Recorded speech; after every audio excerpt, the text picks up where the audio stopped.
All right, what else? I There's have a something code else. too.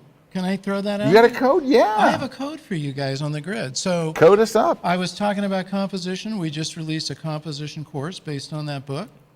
And there's a code. There it is. That's it. The secrets to amazing photos. Put in grid and you'll save $70. Whoa, that's like half price. Yeah, it's basically half price. That's, and this is, again, how to unlock your composition. It teaches you those 83 compositional points, and that's what it takes to, unlock your creativity, is know those other things. Don't plagiarize yourself all the time. Get out there and use something different. I do like that, plagiarize yourself. Yeah, it's kind of cool, the same thing you've always done. Hey, I wanted to read this comment from Ken Tony. So Ken Tony's a long-time friend and a great photographer. Lives up in I believe, South Carolina. Doesn't Ken live in South Carolina? Mm-hmm. Yes. All right, and he has a great comment here. He said, I asked Joe McNally about 5 years ago while I was in a rut what would help. He said to go to a small coffee shop or a diner and do a story. Take photos and talk to people about how they got started, etc. He says, it sounds crazy, but it helped me. Mm-hmm. That is cool. Isn't that cool? Yeah. What great advice, Joe, and good on Ken for following it. That's actually Joe number 10 on my always list. comes down to something basic and simple that you can just go out and do. That's the key right there. That was great. Can I tell you another thing? Please that do. Will increase creativity by 60%. Listen to this. Simple.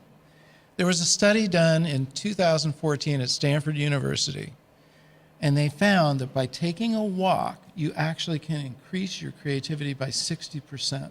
They took a group and they left some of them in the computer. Yeah, it's amazing. Some of them Number 8 just on my list. stayed on their computer, Right there. kept, their minds all bogged into this machine, and they took the other half and sent them out on a walk, and they tested them for creativity, and they found the guys who took a walk, the people who took a walk, were 60% more creative. It's so simple that people can That is so forget. great. Isn't That's that why cool? a lot of times around the office we're taking walks. What they So, don't tell yeah. you, though, is you have to walk 14 miles. Well, there's And that swing part, your too. arms really. You gotta swing them, swing them, swing them. No? No. The That's other cool great. thing is I got to do that. everybody should do that because we've got to get away from these electronic devices. They can be hate electronic They can be a devices. brain drain. Get out there and look They're at the trees. worst. Stop watching the grid, whatever you do. Yeah, as soon as we're done, you can Oh, start. yeah, as soon as we're done, Yeah. then that one. But get out there and walk. Take your iPhone with you and practice too. You can put these things together. Well, and to those points, I've got a couple here, but to those points, but one there was go into an environment and just be open and aware of the environment that's around you, Yeah. and stop and look around first. I think a lot of photographers walk into an environment and immediately grab their camera, immediately start shooting. Totally. Now, there's times in life where photojournalism, I'm covering an event, like the press conference is going on. I don't have time to soak in the environment. But most of the time in life, you're out there and you're kind of like, let it soak in. Don't stick your tripod down and just start shooting. Like, look for stuff. And then on those lines, another thing to get more creative is become an expert. Know your subject. It will allow you to be Research. People think that, oh, well, that's not being creative. Like, that's more like technical or something like that. But I'm telling you, when you start knowing what you're shooting, like, for example, sports is a big one. Yeah. Where if you know the sport, you can start predicting it. I've got to the point where I can predict how a rocket will act and how a rocket will respond and what will happen. And so much so that we have programs that we can see the trajectories and the physics. Why? Because it'll allow me to be more creative. You'll think, oh, well, you're being technical. No, what it helps is when you get out on the shoot, or when you get out to the environment, it's the same thing with a landscape. If you know where the sun's going to set, That's right. you know where the moon's going to rise, you know where these things are going to happen, you can adapt to situations. You might walk out into a situation and see that, hey, today it's going to be better over here. Why? Because I know what's going to happen later. Yeah. I know, or even your portrait photographer or a child photographer, knowing those subjects, how to adapt or how to deal with them. Yeah, knowing how people are going to react. Yeah, I mean, to it certain goes to lines. anything. You really, knowing your subject is like, it will make you more creative. I swear. Yeah. I'm telling you guys, it will make you more creative. And along with that, like say for landscapes or even portraiture, if you know what the weather's going to do, You know, listen, blue skies don't make the best photograph. You want a moody, cloudy sky. And Interesting, yeah. Right? Yeah. That adds interest And then you and depth. know when there is a blue sky and I have to shoot,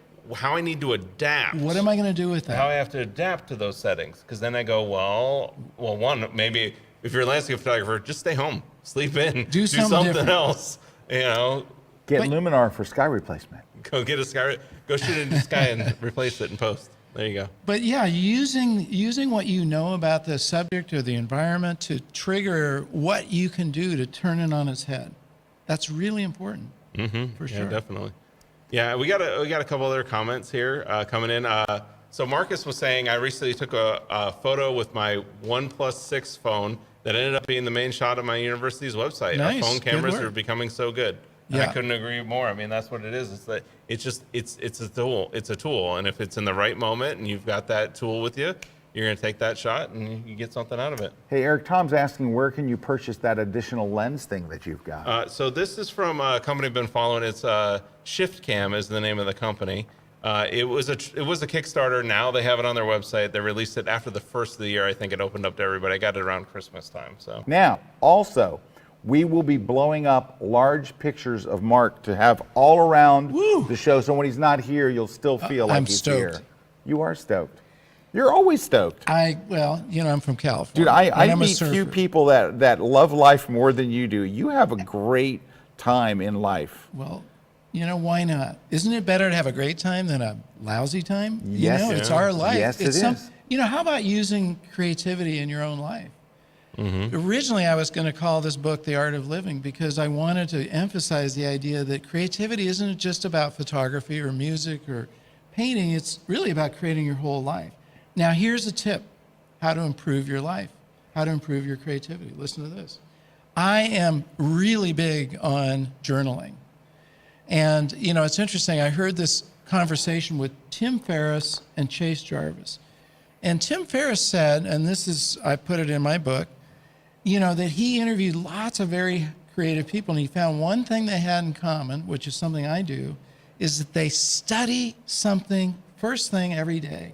Whatever it is, it inspires them. It gets their brain unlocked from all the crud that, you know, you ran into the previous day, and you get a whole new viewpoint. But what I do is I study stuff, and then I have right next to me, I have a journal. You know, you get those flashes of inspiration, you got to write them down. You got to remember them. And then even if you don't ever read those pages again, it's there. You have taken that moment and put it into your little book, and it actually spawns the rest of your day. It sparks creativity for the rest of your day, and it spawns new ideas. Something that simple. I'm a big believer in journaling. I mean, I have How much do you journal when you journal? 2-3 pages maybe at the Oh, most. that's pretty good. Sometimes a paragraph. It doesn't really matter. It's not the quantity. It's the fact that you took whatever that inspiration was and put it down on paper. And if you don't, they tend to just fly away and you forget about them, Yeah. right? I write ideas down, but I don't journal. Like I I do a lot of notes and outlines. Yeah, I do That's stuff what like I'm that. calling Notes. journaling. I don't mean, you know, dear diary kind of thing, but Oh, okay. yeah, you read an article and you thought, wow, Yeah, that's 'cause that's very important. Okay, that's I really just write cool. notes. I do a lot That's of what I mean that. by I do my a lot of notes that. are just full of Mine too. stuff. Mine Yeah. too. Full All of kinds of notes. stuff. Yeah. Yeah. I also take pictures and I put them in my Evernote. And if I'm looking at a book and a book on art or photography, and I go, wow, that is a really cool picture, I'll take a picture of it just to remember it. You know, just again for inspiration. All right, so that's the second half of my thing, and we're going to do that coming up next as we wrap up the show. We got our giveaways, and I have the second half. I've been holding it the whole show. Holding it. Second half of my tip. Which is, oh, you I can't have tell you. the I have to whole save it. time. I've been holding it.